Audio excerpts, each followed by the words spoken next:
Hello, this is Siri and you're listening to my favorite podcast, Not Real Art. I live for this shit cause it's totally lit. Let's go!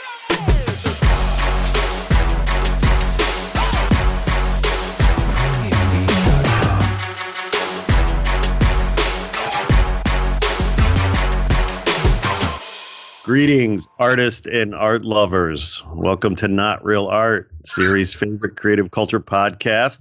I'm your host, Sourdough, and today I'm joined via Skype with the one and only David Ryan Scott. Now, David is a dear friend, and I wanted to have him on the show because he's a true creative polymath, a true Renaissance man. He's written books, he's written poetry, he's written music, he's an artist, and he's one of these people that is multi-talented, and he's always creating and producing and doing really beautiful things. And lately he's been focused on doing a lot of woodworking and leather craft, making beautiful objects, handmade objects, such as lamps and briefcases and wallets and knives and bags and boxes and just this beautiful objects. You'll have to look on the website for some photos of these beautiful objects. But I want to welcome to the show today David Ryan Scott via Skype. What's up? What's up? How are you, sir? So far, I'm doing well. You're back. It's nice to find a nice sunny day out here in the mountains of Indiana, so it's all good. Excellent. Now, where exactly are you located? You're not too far from Chicago, correct? Yeah, we're about 50 miles east of the city. We're just right on the fringe of Lake Michigan there. So yeah. Excellent. Right in the Great Lakes region of our big country. Right in the heartland there. Yeah. Heartland. Well, I know that area well because you and I grew up in the same area. In fact, we've known each other a very long time. So I think we met originally in the summer of 1989. So that dates us a bit. But you haven't disowned me yet. So I'm grateful to have you on the show today. See how the rest of the show goes. Yeah, well, exactly. Well, you and I have been chatting for a while about doing this and chatting and discussing your artwork and the many projects that you have. I think you're kind of a classic example of so many people out there who, they have a quote unquote real job that pays the bills. But then for their true gratification, their true satisfaction, personal fulfillment, they are artists, say on the side, moonlighting as artists. They're painting or building or writing to feed their soul. And I know you've worked in advertising in Chicago for a long time. I think you're in between gigs right now. And I think you start a new gig on Monday, correct? That is correct. Well, congratulations. There you go. Excellent. You're still employable. It's unbelievable after all these years. It's hard to believe. Clearly, they don't know you as well as I know you. Yeah, I didn't put you down as a reference for specific for reasons. Very good reason. Well, smart man. I always knew you were smarter than me. So, well, congratulations on the new gig. But I know for the last few months, in between gigs, you've been passing the time and probably a little bit of therapy in terms of focusing on your art.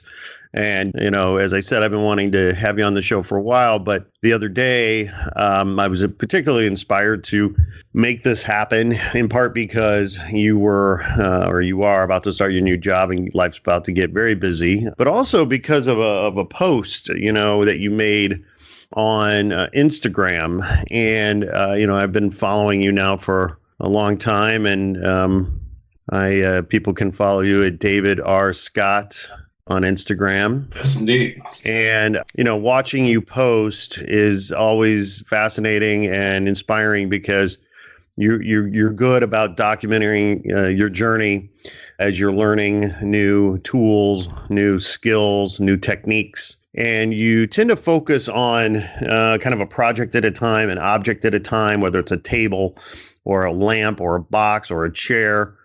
But the other day you posted what I'll call kind of a collection. You posted a photograph of a collection of leather goods that you've been making by hand and stitching by hand. And it just really inspired me to, pull the microphone out, get you on Skype, and record this because, there's a story here to tell. And we're going to post this image and other images on our website when we post this podcast. But this image was a gorgeous photo for all kinds of reasons. Of course, the basic essentials of photography are adhered to here. Good lighting, good setup, good composition, all those things. But really, at the end of the day, the objects that are that you're photographing here are objects that you made by hand, and clearly you've used great care and detail in their construction, in their fabrication, in their design, and the materials are clearly gorgeous. The leather that you are using here looks flawless and gorgeous and expensive. And so when I saw this photo, I thought, boy, now's the time for us to hop on the mics here and talk about this journey you've been on as an artist. And, I guess we can start at the beginning because, you've worked with your hands in various ways for a very long time, maybe with a focus in woods and with wood objects, but you've gotten into leather now. Which I find fascinating. So I don't know. Tell me, why leather? How did you initially decide that you wanted to start stitching leather? Sure. Yeah. Well, I think the interesting thing is a lot of the things that I've been focused on or really interested in making have spawned and led themselves into other things. For example, pretty early on, I shortly after, say, 2014, I started making bushcraft knives. And this came out of an interest of wanting to own one of these things. And I would have bought one. However, they were very expensive and the waiting list was way too long for my tolerance. So I started watching some videos online, and there were a couple of people that really had some well-documented videos about the process of making one of these. So to make a long story short, I jumped in and I started trying to kind of figure this out. And of course, part of that involves, a bushcraft knife just isn't a bushcraft knife without a sheath. And so, of course, at first I was viewing the sheath as just kind of, a part of this project, a leather sheath. But the more I started kind of learning about it, the more I realized just what a fantastic art form it is. First off, the material is just this incredibly versatile stuff that can last, far longer than we will be around. And so it led itself into this whole new avenue of this whole new, I guess, art form, this whole new medium. So it was this transition, and I think each one of the things that I've been interested in have just kind of led to something else, and so that's kind of why, I guess, leathercraft. It started off kind of utilitarian, and it moved into this more of a deep dive into an art form. Would you say your journey in these projects, sort of a breadcrumb trail of things, right? So one thing leads to another. And, when you got to this idea of making a sheath for the knife, are you driven by a sense of challenge or a sense of curiosity or both? What is it about that moment, that really inspires you to take it to the next level? Is it the feel of the material? Is it just simple curiosity? I don't know. It's a couple things. One is just like with the knife, I think it's two things. One, either I'll see something and think, I really want to have that, or it's, I really want to learn that. It's kind of one of those two things, or I have some interest in something. And then, as with many things, kind of the more you study it and look into it and how other people are doing it, kind of the more that desire, for lack of a better word, kind of grows. And seeing some of these various designs and the craftsmanship of some of these various objects, it starts to pull you in. And then, like with anything, you are challenged with it. You make one and you think, oh, if I could do this again, I would do X, Y, or Z. And, so you keep kind of pushing yourself to get it more and more closer to, at least I think, your idea of really high quality, like, as close to perfection as you're satisfied with making it. It's interesting. I mean, for our listeners who are curious about perhaps, trying their hands at leather work, we're going to jump around here a little bit, but everybody's process is different. Some people go to, YouTube and maybe watch videos about how to get started. Maybe some people go to the bookstore if there is any left, and, or Amazon and buy a book and read up. What's your process like when you bump into something new that you want to learn, that you want to make? Where do you start? I thank God for the internet, because YouTube has certainly been a really powerful tool. There are, I think, once you start, there's obviously for any chosen medium, there's a million different people that are doing it, or but then you find those one or two individuals that are just like, yeah, that I want to kind of, that's what I'm aspiring to, something like that. And they have good content to share. For example, the knife maker that I mentioned, this guy really documented his entire process. By the way, his name is the knives that he makes. They're called Jack Lore knives. Shout out to Jack Lore. Spell his last name. Well, the spelling of the knives is just JACKLORE.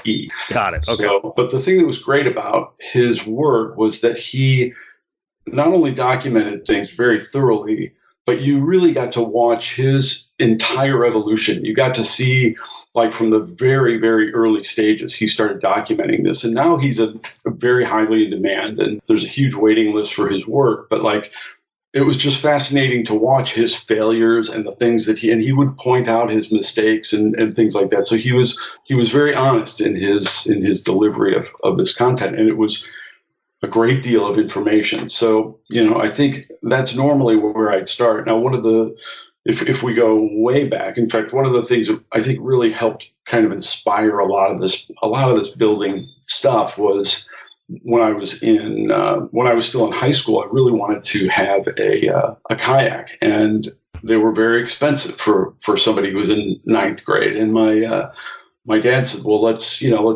build one, let's make one." And back in the day, that was a matter of going to the library and trying to find a book first. That was the big challenge.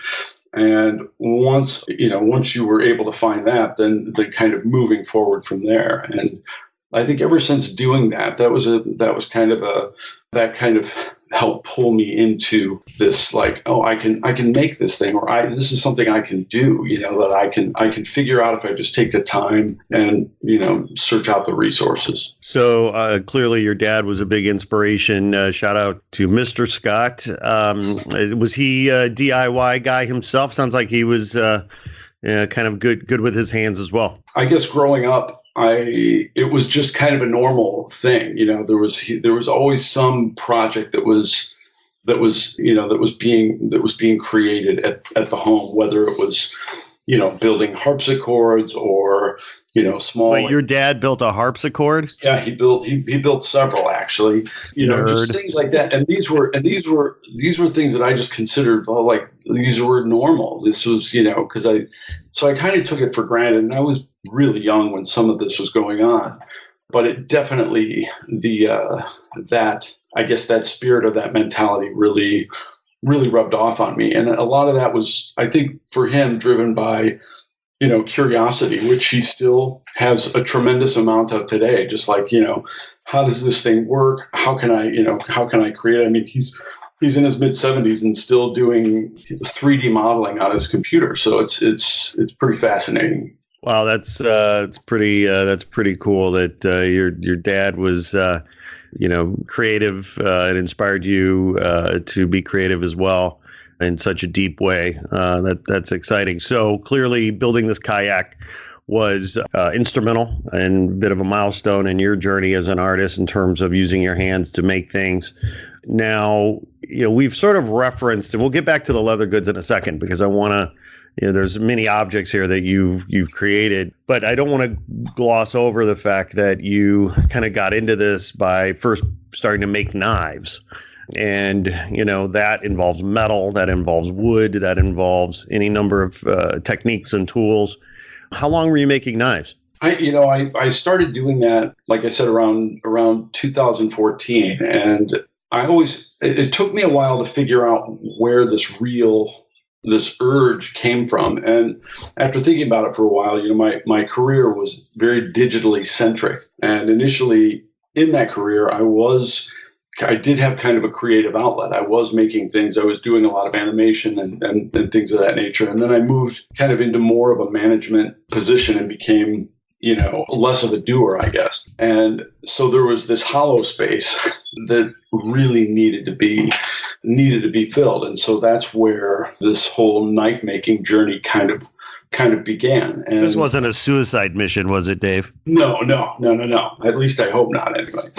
And the funny thing about this is, like, the knife making led to leather work, and then as I started getting what I thought was better at this craft, I wanted to give some of these things away, and to people that I was close to, and of course you can't just throw it in a cardboard box with some newspaper. You've got to package it, right? So I started getting these very cheap kind of wine boxes, these wooden wine boxes, and stripping them down and finishing them and staining them, and then I would package, the knives in that, and then send that out.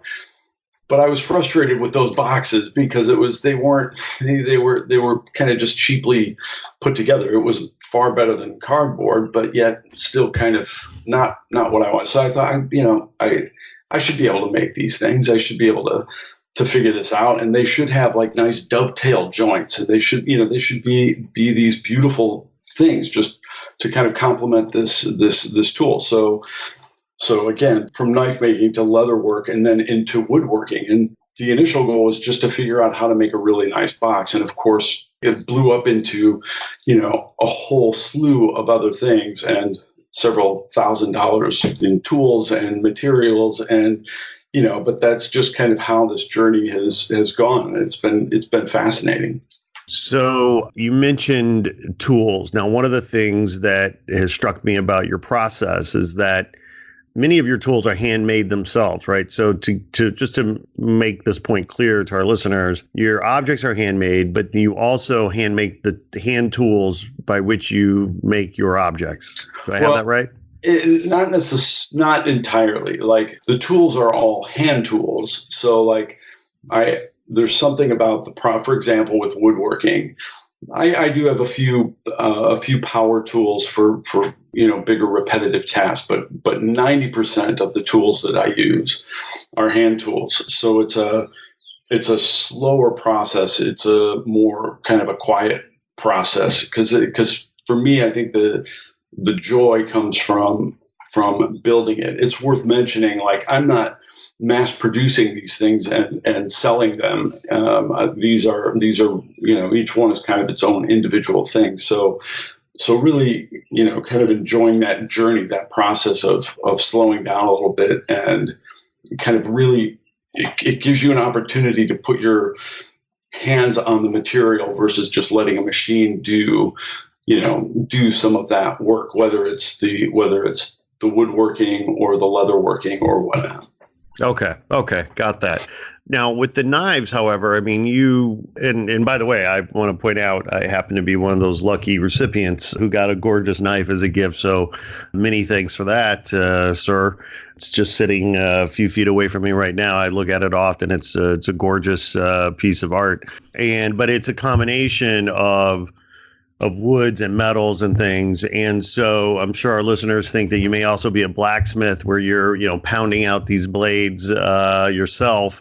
Is that what you're doing? How are you getting the blades? The blades, I'm not. I'm actually purchasing the blanks of the blades. So it's definitely, it's funny. Knife maker is that might be a bit of an over exaggeration. I'm kind of a knife finisher, I guess. So I'm almost afraid to get into blacksmithing, only because, again, each one of these interests has pulled me into the rabbit hole of time and money, and they've all been fascinating. But blacksmithing is a whole is a whole other skill set that I think is fascinating, but it's definitely another deep well that you can jump into. I'm sure your wife would love it if she came home one day only to find you working as a blacksmith in the garage. Yeah.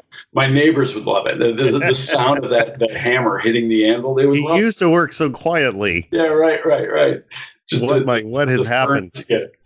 Right. So, well, that's really cool. So you're able to buy these blanks that you're then able to sort of, I guess, sharpen and shape or shape and sharpen in the way that you want. And then you make the handles and you assemble, the pieces and fasten everything together. And, and again, these photos will be on our website for people to see these gorgeous knives that you make. So then you find yourself wanting to make a sheath for the knife, and then that led you down this journey into leather goods. So it sounds like the leather sheath for the knife was perhaps the first leather good object that you fabricated. Definitely. Okay. Yeah. It again, kind of watching some other makers up on YouTube that are creating some of these things, some other artists. It was definitely a kind of a hit or miss journey. There was a lot of waste in the beginning, just trying to kind of figure out how to do this. And it's, especially when you're hand stitching some of this stuff, it just the art of stitching alone, you can very quickly tell when a leather product has been hand stitched versus machine stitched. So it's a beautiful skill just in and of itself, let alone the final end product. So making sheaths there was definitely an evolution. In fact, I made several kind of, I guess, molded carriers for a Leatherman tool that I have, and I kept each one of them. And so I have the very first one that I made, and I think I'm on version 6 or 7 now. And it's just fascinating to look at these things because you could just see this progression kind of take place over time. It's pretty incredible. So what is the kind of hallmark telltale sign of machine stitching over hand stitching? Is it so obvious that one is probably more elegant than the other? Like, what if I was looking at something, hand stitched versus machine stitched, what might jump out at me? I think the first thing that you'll notice, and usually it's definitely something that people that are familiar with leatherworking can recognize pretty quickly. I think the most obvious is usually a machine stitched product. The stitching will just pretty much be in a straight line, whereas a hand stitched product, because you're what's called saddle stitching, you're essentially kind of interlocking the threads with each stitch. So this will have kind of more of a zigzag type of a pattern, and so you'll notice two things if you're buying a handmade leather product. Certainly, you'll notice it in the price, and if you're just kind of looking at it at a glance, you'll notice it in that zigzag type of pattern. And then if you have any doubts, just look at the price. Mm-hmm. Yeah, right. The price will definitely let you know that this is a handmade, hand stitched product. Yeah, right. Kind of a random question, but off the top of your head, can you think of any brands that are out there that people might find on Michigan Avenue in Chicago or at a fancy store that is kind of famous for hand stitched leather goods? I mean, sure. Yeah. What are some of those brands? Well, I guess it depends on what your kind of range looks like. Certainly, companies like Hermes and some of these other ones. I mean, some of their hand stitched bags go for $13,000. I mean, they're just they're crazy. There are some other ones. There are a couple of companies out of England that make a few. Though I'm not sure they'd be as readily available as. What about brands or companies like Filson? Are their products hand stitched? No, definitely machine stitched. But there's nothing to. It's certainly not to take anything away from something that's been machine stitched. I think hand stitched, like especially bigger products like bags and things like that that have a heftier price tag. I think the people that are interested in those are very much leather they're very much focused on that specialty product. Aficionados, yeah. Yeah. So that doesn't take away from the craft or the beauty of a machine stitch product. It's that one kind of separation for the. I prefer robot stitching myself. Yes, exactly. Yes. All right. So the hand stitching is key in terms of, part of the process and learning, how to go about this thing. So the sheath was like one of the first first leather good products that you made. After you sort of got to a point where you felt like, okay, I can make a sheath, I do it well, kind of mastered this. What was the next leather good object that you wanted to tackle?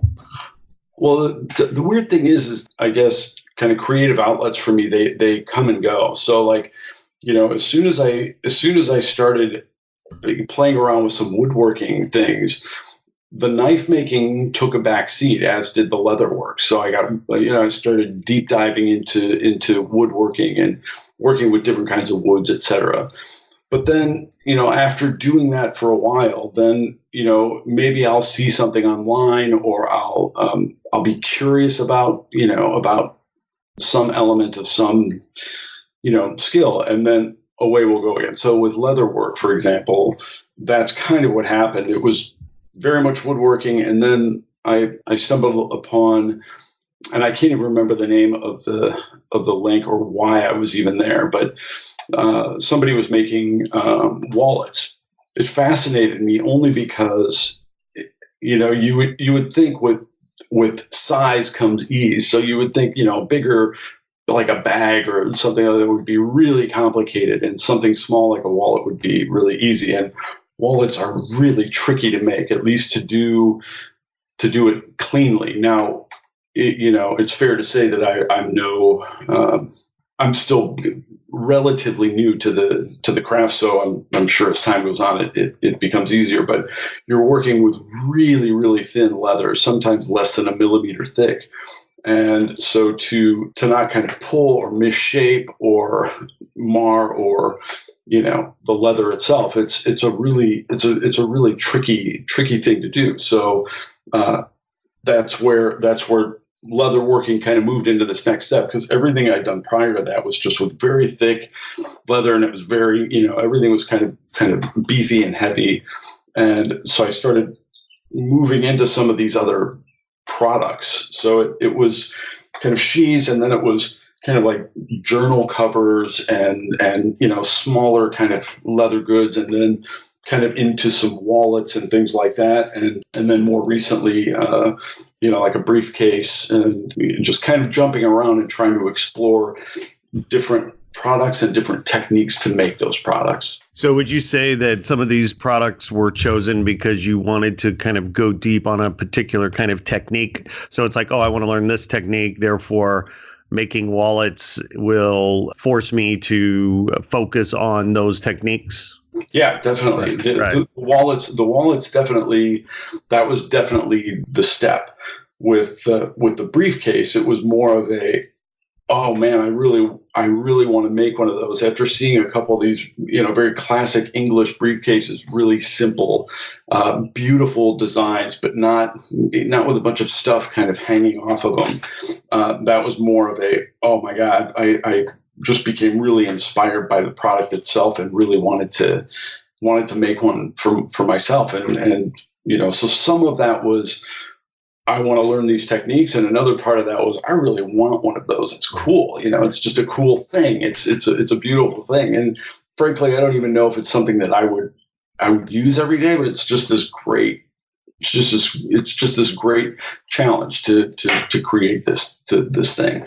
Right. So of all the techniques that you've learned working in leather goods to date, talk about like one of the hardest techniques that you had to learn. I don't even know if it's a technique necessarily, as it is a practice, and that is just keeping the leather itself from becoming scarred or stained or anything like throughout the process, especially with a really long build. It's very hard to keep things clean.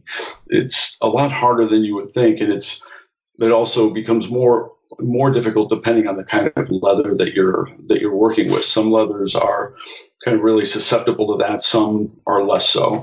I think it's a really big thing. Some of these guys that are making wallets or fine leather goods, they're in white gloves when they're working, so they're not kind of staining their work along the way. And I haven't quite gone to those lengths yet, but maybe someday. And then there's a few other things I've taken kind of for granted, but just something as simple as just cutting leather.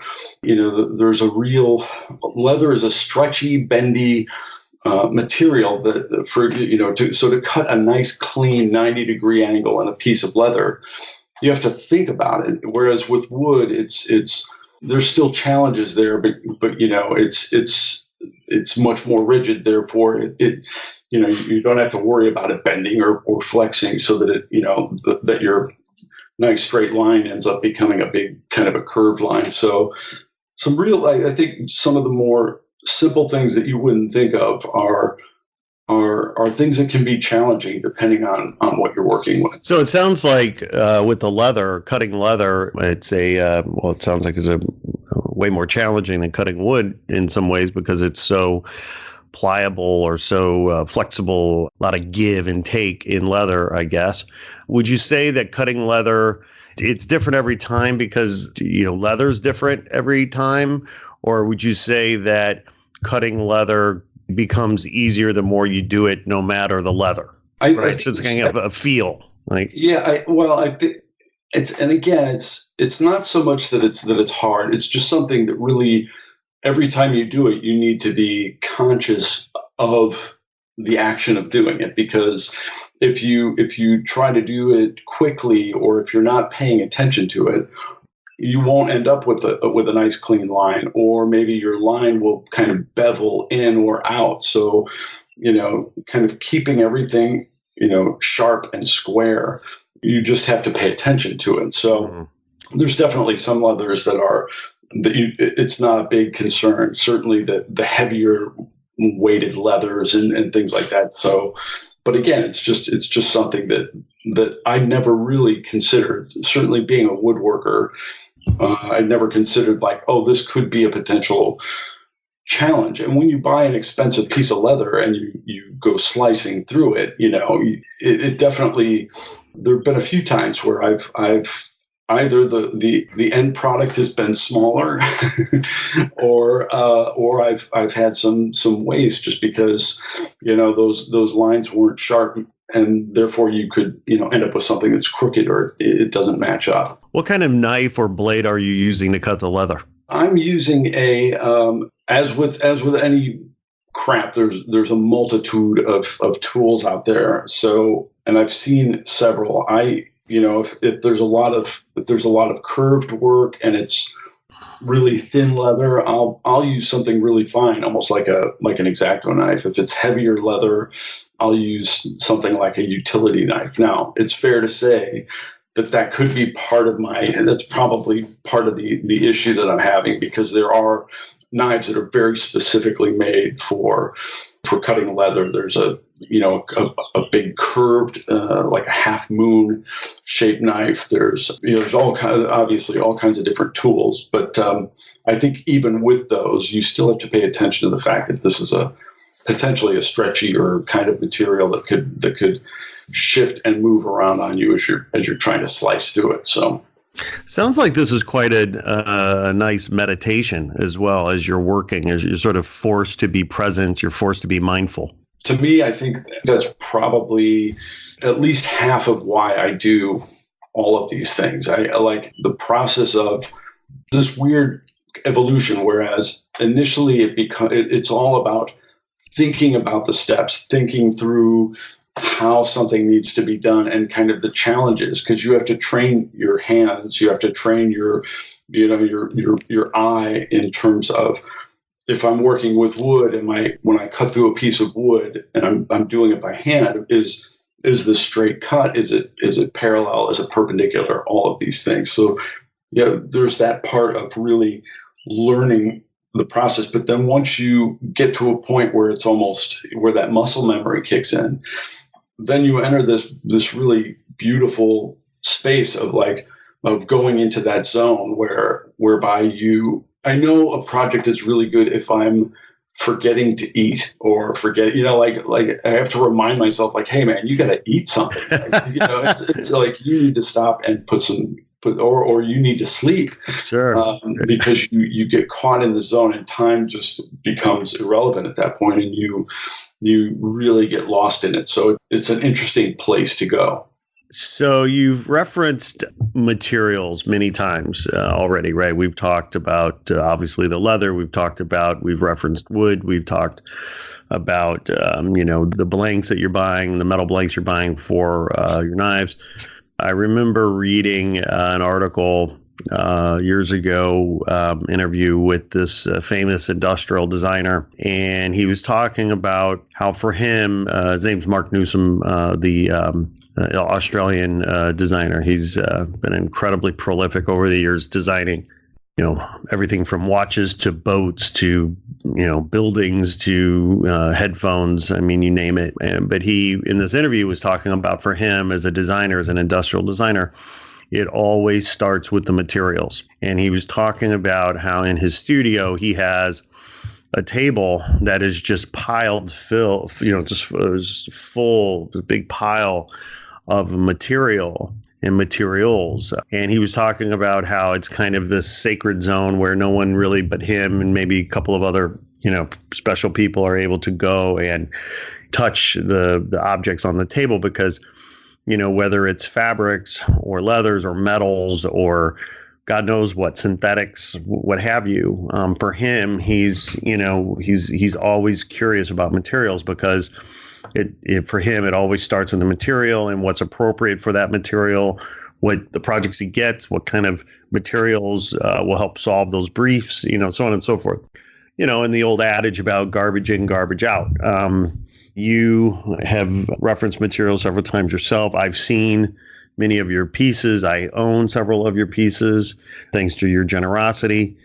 And, one of the things that's always struck me is that your materials, whether it's the wood or the leather, always looks amazing, feels great to the hand.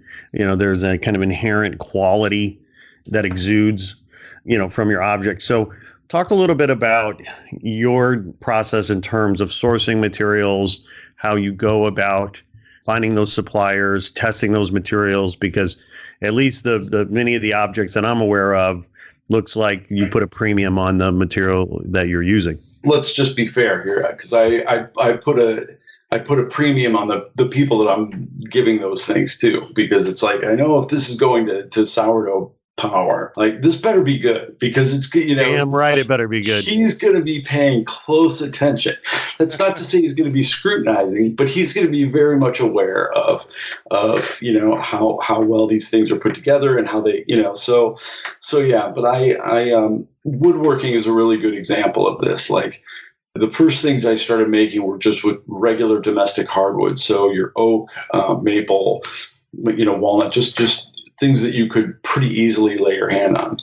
And then I started learning about more exotic woods, and I became intrigued. And I thought, well, I wonder how this wood behaves, how it works. And so I decided to do a bit of a study whereby I would make just a very simple cube-shaped box, and I would just, the dimensions and everything would be the same for every one that I make, but I would make them out of as many different woods as I could muster, and just to learn a little bit about the wood itself and how it behaves and how it moves over time and how it cuts and how it planes, and it was really fascinating to kind of, because obviously, the colors, the textures, the grain patterns, all of these parameters are dramatically different for each one. And so despite the fact that the end result was always the same, the behaviors of those things can be in some cases really dramatically different. Something like, like a Purple Heart or something like that. I mean, when you put your hand tools on it, despite the fact that you sharpen those tools, religiously, I mean, it dulls them almost immediately. Like it's such a complicated grain pattern that's in there. So, whereas other woods it's almost like they're begging to be worked. Something like a walnut or a mahogany or something like that just really accepts like hand tools and being worked by hand. So it's fascinating, and I'm in that same area I think right now with my interest in leather work, just because obviously there's a whole plethora of different types of leather that you can work with from all different types of tanneries all around the world. And most of the stuff that I began working with was very much domestic, putting that in air quotes. But now I'm just kind of experimenting with different leathers from Italy or France or Japan. Like, it's fascinating because these materials are very, there's similarities in terms of their basic structure, but they're drastically different in the way that they're processed and tanned and things like that. So it's really interesting to what you learn along the way working with some of these different things. I really prefer pleather. Are you doing anything with pleather? Yes. Well, actually, rich Corinthian leather is my... That's your specialty? That's right. Good. I'm glad. I know where to go. So, but I want to go back to, you said something very fascinating. You mentioned this wood. I think you called it purple something. Mm-hmm. Purple Heart. Purple Heart. Okay. Yes.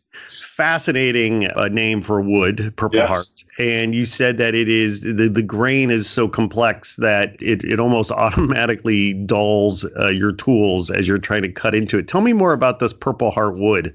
Well, it is in fact a kind of a purplish color. When you first get it, it does have maybe a little more on the red side, but it does have a purplish color, and over time it becomes kind of a really rich, more of a reddish rust color. The grain is a crisscross grain, so whereas most grain kind of lies in one direction and moves in one direction, this more often than not is a bit more cross. So when you push, for example, a hand plane over it, in some cases you'll get a nice smooth clean cut. In others it will just chatter and really fight back. And it can be a very stubborn wood, although it's a very beautiful wood. It's pretty dense and heavy stuff. So it's tricky it was tricky for me anyway to work with. Where does it grow? I believe it is an African hardwood, but I could be wrong. It's one of two things. It's African or it's South American. Those are usually when you're buying exotic woods, those are usually the first two places that you're finding those woods. Africa, some of the woods from Africa are just remarkable. I mean, they're the variety, I guess, of wood and the denseness of some of this wood. Things like, for example, with some of the knife handles, using something like an African blackwood. I mean, this wood is so dense that it will sink in water. I've seen it spark when profiling it on my belt sander. It's incredible stuff. It's absolutely black. I mean, there might be some purple or some other colors in there, but it's just this beautiful, rich, dense wood. I mean, it's one of the top, I think, 10 hardest woods that are out there. It's the only wood that doesn't burn. Yeah, right. It's so dense it won't burn. It's fascinating stuff. So it's the process of kind of learning about some of these different things is pretty incredible. Right.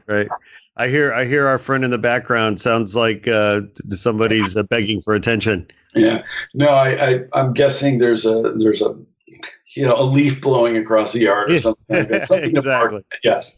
So now, when one wants to buy, Purple Heart wood, do you go to purpleheart.com? I mean, where do you even go to get these exotic woods from Africa or South America? I'm guessing there's a website for this. Well, yeah, there is definitely a lot of the stuff that I make because of the fact that it's smaller. It's I make a lot of boxes and things like that. So a lot of the wood that I will purchase. One of my favorite online retailers is called Ocooch, OCOOCH, I believe, Ocooch Hardwoods. And they have a really good cross section of both domestic and exotic woods, and they come to you already very well dimensioned, so you're not having to do a lot of planing or dimensioning of the wood itself. They're very processed, I guess, in that manner. I think for woodworking, your best bet is to, if at all possible, find a local, or outsource a local mill or somebody who does a lot of milling. It just so happens that my brother's father-in-law mills a lot of hardwood lumber. So if a tree falls down, he will go pick it up and mill it into usable material. And so I spend a lot of time going over there and just picking through his pile. He's been really generous, and plus you're going to end up with a much better price versus going to like a big box store or something like that, where you can find that stuff, but it's really expensive.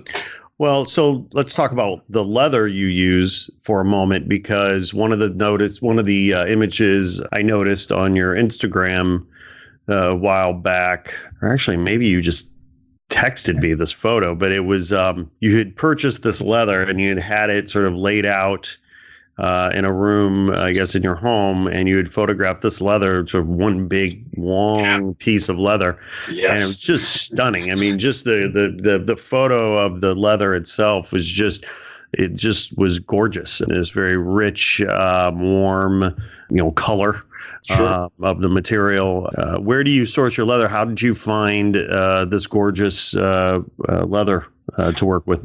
Well, there's a tannery here in the States, I believe in Pennsylvania, called Wickett and Craig. And, there's a couple here, Horween, Wickett and Craig, that are just kind of the go-tos, at least here in the States. Wickett and Craig is really known for their extremely high quality bridal and English bridal leathers. And in the interest of making a briefcase, these things are almost always made with English bridal or bridal leather, and so I thought I need to go to the one place that really specializes in that. And it was the first time I bought something of that size. It was almost I think it was like 25 square feet of leather, of 8-ounce leather, which is like 3 millimeters thick. It's thick, heavy stuff. And the nice thing about their company is they will allow you to buy, smaller quantities, smaller, as opposed to you've got to buy, sides in bulk. It's called a side, what I purchased. So that's usually my go-to for or it will be anyway, for any English bridal or things like that. And that's what I made that briefcase and that kind of collection that I had. That all came from that piece of leather. Mm-hmm, mm-hmm. Yeah, it must give you a peculiar feeling to purchase such a gorgeous and expensive piece of leather and then have to cut it up. It's terrifying. It took me a long time to. Especially because it was a new project that I'd never worked on. So I had a good idea of what I needed. I had a good idea of how much I needed. But so slicing into that is you have to almost commit to it, and it's a bit of a scary process, certainly.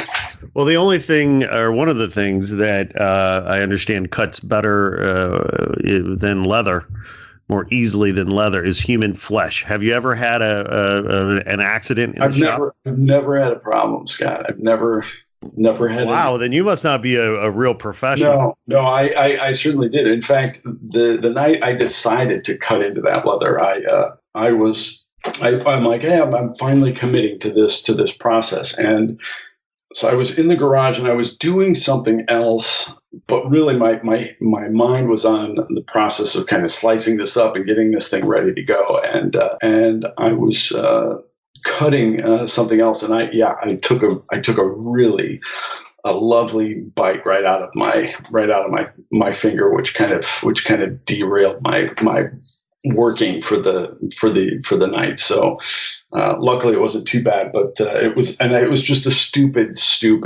I was rushing and it was dumb, and I cursed myself afterward because I was pissed that I kind of was that kind of careless. But so you are professional. That's good. Because I don't trust anybody that hasn't actually cut themselves for their art or injured themselves for their art. You gotta sacrifice. Blood, sweat, and tears, man. Especially blood. Either you don't eat, or you don't sleep, or you cut your fingers off. That's right. Or it could have been an ear, but I guess I stuck with my thumb. So well, and it sounds like it could have been worse. Sounds like you got off lucky, all things considered.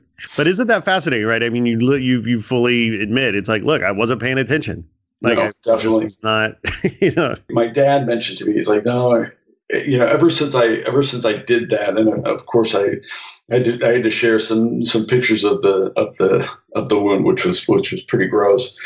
Anytime after, he's like, no, look, you be careful when you're cutting. And it always frustrates me because it's like, I'm extremely careful. Like I'm careful because for the reasons I mentioned before, like, you have to really think about those cuts. And, but this was doing something prior to really needing to be careful. So I was rushing through it and off with the tip of your finger, and away you go. So, well, yeah. So, it grows back or does it? It's on there. I think it's fine. It's a little misshapen, but it's all good. It's all good. Well, this will be part of your legend, part of your lore, part of your story. There you go. For history to recount. So, okay. So from what I gather, we've made knives, we've made lamps, we've made wallets, we've made bags, we've made did I say boxes and knives? I mean, what's next for David Ryan Scott? I don't know. I've had a lot of people that tell me, and it's a weird subject for me. Like, you really need to start selling these things. You really need to to make a business out of this, and it's a scary thing for me, only because I right now it's very much a passion project or projects, and kind of trying to figure out a way to sell these things or to do that. I'm not sure it's I'm not sure that's the right way to go. First off, it because of the time that I spend making these, I'm not sure how necessarily how profitable that would be in the long run, and also I don't want to steal the joy I get from making these things by turning it into work. 100%. Yeah, don't turn your passion into a job. Yeah. I've done that in the past. It never works out quite the way you hope. Right. So it's I get it, but it's like these things take a lot of time and care, and I think I get frankly more joy out of giving some of these things to people that I know will really appreciate them and really find good use for them, and I like that. I like doing that. So for me, it's a lot of it is about learning the skill it's about having something tangible versus something digital that I'm used to in my work life. At the end of the day, having something tangible that I can look at and I can hold and I can kind of critique. That's I get a lot of reward from that. Well, and this is why I call you an artist, because artists create one of a kind, unique, rare, original works of art. They don't mass produce art. No, sometimes they make prints and sometimes they make copies or whatever for various reasons. But most artists create an original piece of art and sell it and then move on to the next collection of work. Yeah. And that's kind of what you're doing. You're making these very, specific one-off works of art. And for you, your motivation is more spiritual than commercial, which I think is rare these days, and is an important and beautiful notion.